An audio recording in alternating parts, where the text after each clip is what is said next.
Let's make a little bit of noise just for a second, for the hell of it. Why not? Right? Why the hell not? All right, I know a lot of you guys are here to see this next gentleman, so I'm going to bring him right up to the stage. This guy's very funny. You guys are going to love him. Let's make a lot of noise, everybody, for Rauth.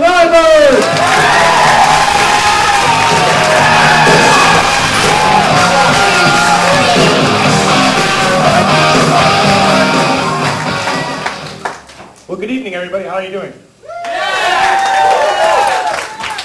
So my name's Roy Nyberg. I'm a graduate student in physics, and I know what you're thinking, but it's late at night, and I already spent my lunch money.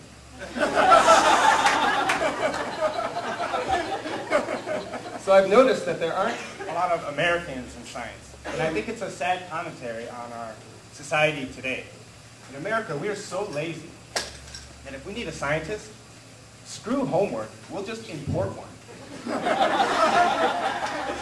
Because they make them cheaper and more efficient in China. And he'll get a hero's welcome if he brings a box of Nikes. So I'll tell you one thing I don't like. I don't like repeating myself. Okay, I was at Subway the other day, and I'm talking to the sandwich artist, and you can tell he's an artist because he has plastic gloves. And he says, "What do you want on your sub?" And I said, "Everything." And he comes right back, "Tomatoes?" Come on, man, everything. That green slop, I don't know what it is, put it on my sandwich. I want it to look like Rosie O'Donnell's plate at Pizza Hut buffet. Everything. And I was like, "You're an artist. You know that art where they just splash all the paint on there? It's called abstract art."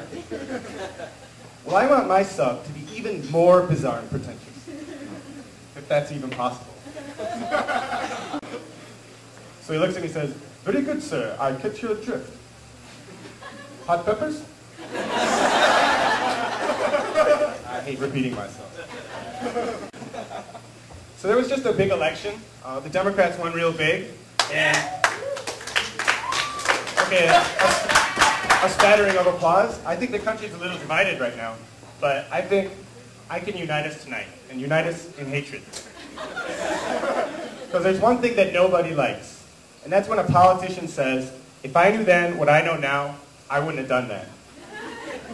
Well, let me tell you something. If I knew then what I know now, I wouldn't have this rash.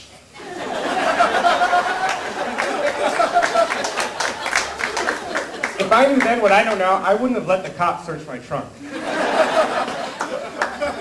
And if I knew then what I know now, I definitely would have pled not guilty. And as long as I have the second sight, screw politics, I would be high-rolling in Vegas. And while I'm in Vegas, if I knew then what I know now, I'd only have to ask one girl to come to my room. Wait, I don't understand why you're laughing. I'm talking about my future wife. What were you thinking? And finally, if I knew then what I know now, I never ever would have smoked that first cigarette. Because Virginia Slims are so gay.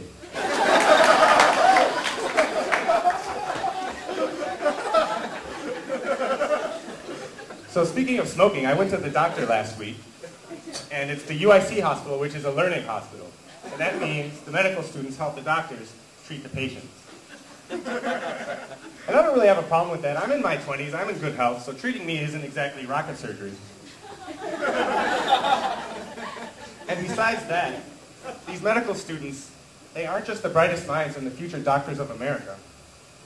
They're also babes.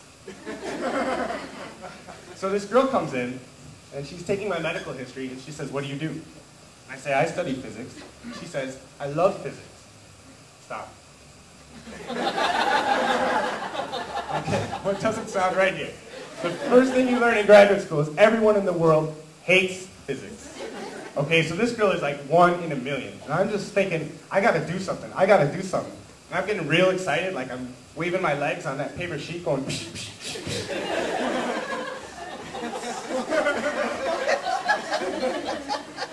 But I'm not really that smooth a guy. So I just said the first thing that came to my mind, and that was, "Do you want to check me for testicular cancer?"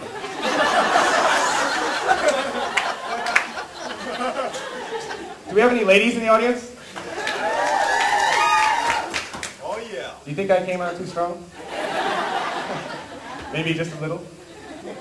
So she says, let me call the doctor, and my heart sinks. Because I saw this guy earlier. Okay, he's like a Russian bear. And he comes into the room, and his name, I'm not even making this up, his name was Dr. Dudowitz. And he's up here, and he's like Drago from Rocky IV. He comes in and just folds his arms and looks at me and says, I must break you. And I'm shaking, I'm like, oh man, there's no way out of this now. Checkmate. So what's the moral of the story? It all started with a girl. And believe me, ladies, I learned my lesson. Because if I knew then what I know now, I wouldn't have tried to skip first and second base.